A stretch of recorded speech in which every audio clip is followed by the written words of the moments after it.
I am your friend, Dr. Charles Apoki. We speak because we are concerned. We speak because we love our country.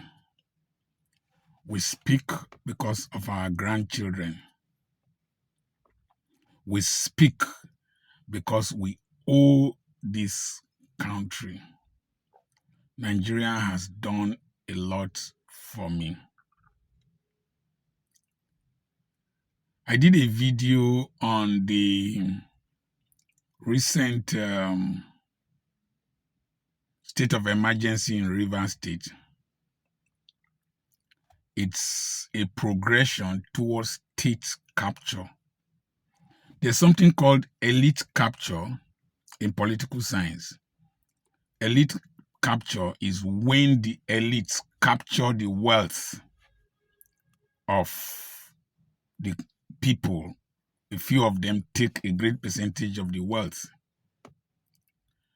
Now, for you to capture the country, like in North Korea, maybe Uganda, even maybe Rwanda, totalitarian states, and maybe what might eventually happen in the United States, you have to do some basic things. Number one, create fear. Fear at the regional level, at the tribal level. Create a fear that the other units of this country are going to take over the opportunities and the resources of your own side, and then the other people will create the same fear, but all of you creating the fears from the north, the south, and the east, you are the same. Your primary interest is that you are narcissistic. Your primary interest is that you think only of yourselves and you are predators. The next thing is that you create poverty, scarcity. Let there be more students applying for admission. Let there be more students applying for jobs, like in the Ministry of, like in the immigration 1 year, where people died as a result of stampede. Create a difference between the rich and the poor. Create scarcity in terms of food, whatever. Raise the prices of basic amenities and create a gap in the educational trainings that people receive. I can talk like this from a very poor background because I had the same educational opportunities with the children of the rich. I keep saying it. But today, the children of the poor are condemned to a level and a standard of education where they write on the floor, and then they don't teach them well. And then you compel them to do the same exams with the children of the elites. And then because of the consequences of all this is you create desperation, and then they cheat in exams, and then they earn certificates that they cannot defend. They cannot express themselves. They are not logical. They are not employable. They now form a pool of desperate, readily available hands to be used by the elite by promising them the same enjoyment that you and your children enjoy. And then they become willing tools to fight against their own contemporaries, talakawas, at the level of deprivation. I run a poultry. When you throw maize, when they are hungry, they fight each other, they injure each other. When you throw, feeds.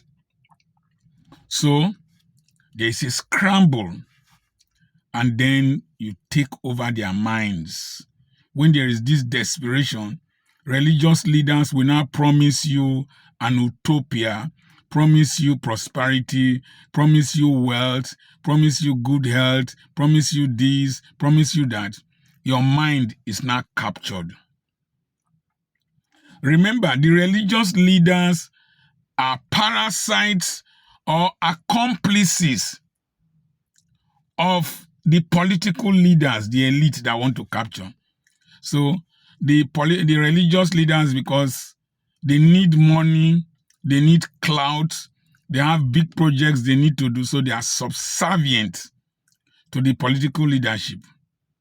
And so they give their members political appointments, they give their sons and their daughters contracts, and then they shut their mouths. And then they see prophecies and visions that support the authoritarian state. One of the ways to capture a state is when the religious leaders become servants of the political leaders. People fear to invite me to speak in governmental programs. They don't know what I will say. They don't trust me. I can scatter the table. I can talk to any person. Because I got to where I am based on social justice. No person made me who I am. No, nobody. So I'm not indebted to any person. They stopped inviting me to all these their churches. What do I care? I create wealth with my intellect. So the next thing is institutional capture. Capture the police, capture the army, capture the navy, capture the judiciary, capture traditional rulers because they are poor, because they are deprived, because they can never allow electricity to be regular. If they allow, Fela Anikulapo Kuti, God bless your soul. He came to Tedder Hall and said in 1981 that the reason there is power failure is to create insecurity. That's why we shout NEPA nowadays. And then you want to struggle to buy solar panels, buy batteries, buy generators, and you can do anything to get money to live this comfortable life. They create the insecurity. Insecurity is not lack of safety. Safety is the prevention of danger. Insecurity is the lack of guarantee of a future. So they make you a minister, make you get used to comfort. You are not guaranteed of the future. And so you can lick the ass of an idiot to remain in power, to remain an enemy of your people. The same thing has affected the judiciary, make their salaries low, make their life uncomfortable. They are ready to compromise, give contrary judgments to the Constitution so that you can pay them. The same thing with the army, the same thing with the police, the same thing with a professor. Give a professor 300 million, he will falsify the results of the governorship elections. Give a professor money, he will prevent IREV from working. He will announce results by 4 a.m. where people are still in the coven.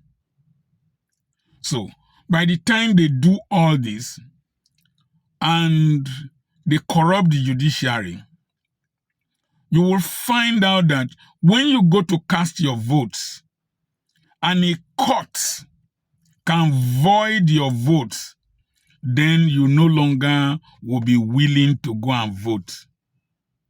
When you cast your votes for a governor and then the governor can be sacked by a court, you are not interested Did I talk about the rigging when they falsify the results?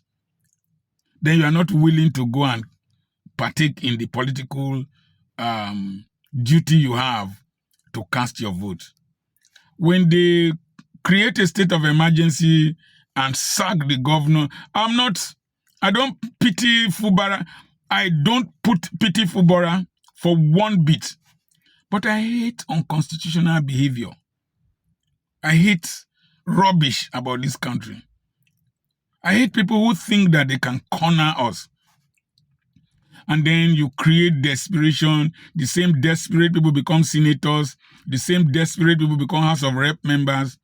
The Senate and whatever, they become a rubber stamp. The legislative arm become a rubber stamp. The police becomes an extension of the executive. The army becomes subservient to politicians. The resultant effect is that people lose interest in governance, in the polity, in elections, in whatever. And so these people, once they have damaged the institutions, cornered the institutions, they now start to oppress the people from speaking.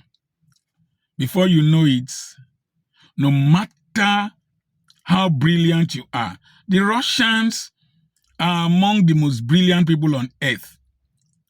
The man that talked about nuclear fission, Sakharov, they've won so many Nobel Prizes. I think Pavlov was a Russian, Kalashnikov was a Russian.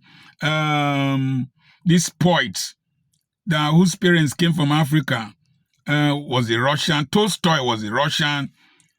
From Russia through Ukraine to Romania to most of the Eastern European countries.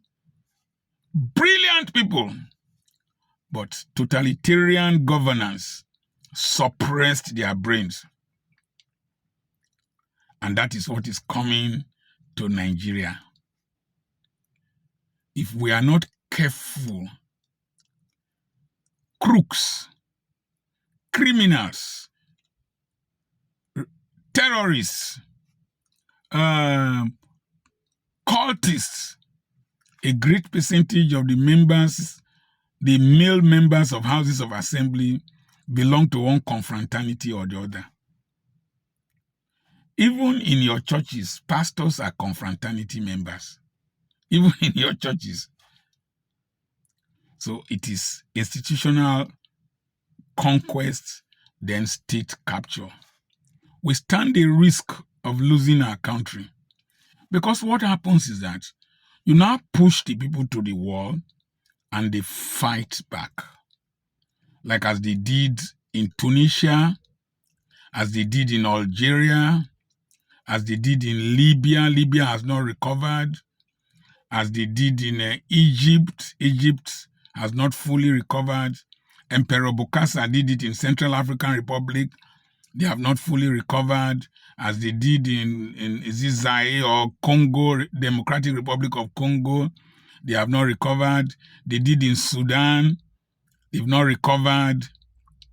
We are heading towards a very dangerous situation unless God, I don't want to say what I'm supposed to say, unless God intervenes. And I want to appeal to the Western nations, to the nations where these criminals, these bandits, a bandit is somebody who, according to Marco Cipolla, somebody who takes from the system and does not want to contribute. Freeze their assets. Place visa ban on them so that they can't come. Visa ban.